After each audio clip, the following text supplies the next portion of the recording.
Hey everybody, it's Miss Kristen here to talk a little bit more about Easter, right? So we're still in the white season. We have 7 weeks of this white season and we are about halfway through. So in this Easter season, we looked at our last video where we reviewed that Jesus has died, he has risen, and now we're asking, where is he? We're asking, where was Jesus in the Bible? And we're also asking, where is Jesus today? So today's lesson, we're going to figure out, where was Jesus in the Bible? After he rose from the dead, where did he go? So we'll start at the beginning of the story. Jesus has been crucified. His body has been put in the tomb. There was a big stone that was put over the tomb, and it is being guarded by 2 guards to make sure that nobody steals Jesus' body. Well, Mary comes down to check on the body and to bring oils to prepare, and she sees that the stone is rolled away. And more than that, she sees an angel. She's scared to death. She has no idea what this thing is, but it is an angel, and it tells her to not be afraid, but that Jesus has risen. And she is asked why she looks for the living in the place of the dead. Now, Mary is scared, but she believes Jesus is out there. And she realizes, based on what she was just told, that Jesus is alive, because you don't look for living people in a graveyard, right? You don't look for the living among the dead. And then Jesus appears to her and he tells her, I am alive, go tell my story. And she praises him, right? And she goes and she tells the other disciples. And some believe her, some don't. And Jesus ends up appearing a few different times to the disciples before he eventually goes up to heaven to stay with God.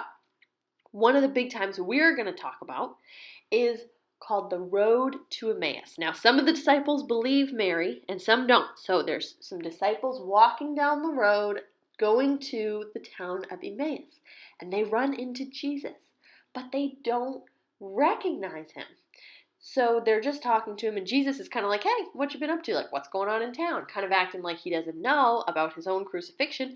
And they start telling him all about what happened. They tell him about how Jesus came into Jerusalem and how he was betrayed and how he was crucified, but now nobody can find his body, and how some of the women are saying that he rose from the dead, but that they're not sure.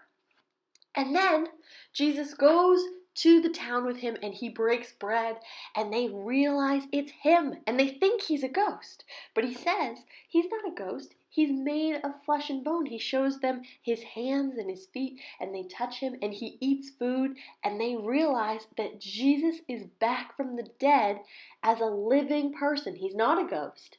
And he appears to the disciples multiple times.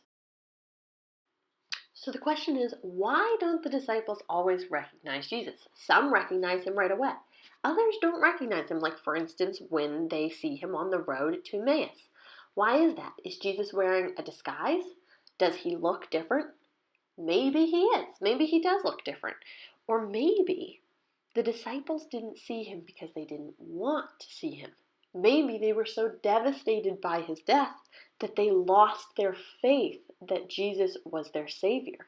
And because they lost their faith, they could no longer see him for who he was, even though he was right in front of them. Now, that's a little confusing. So we're going to talk a little bit more about that in our next video. So I want you to remember that. I want you to remember the idea that maybe the disciples didn't recognize Jesus, even though he looked the same, simply because they lost their faith in him. And we're going to talk about how that maybe makes sense even in our own lives next week. That's something to really think about throughout the week. Now, whether or not Jesus was wearing a disguise, a fun craft to do is to make your own disguise. So in our in-person kids church, we made masks. We just used a paper plate, we cut out a face, and we decorated with cotton balls and stickers and markers, and we even found some jewelry. We kind of blinged up our masks. So I urge you to make a mask this week as a fun craft to disguise yourself from others, and be thinking of our big question going forward, and we'll answer a lot of those questions next week. Here's some example of some delightful masks from last week.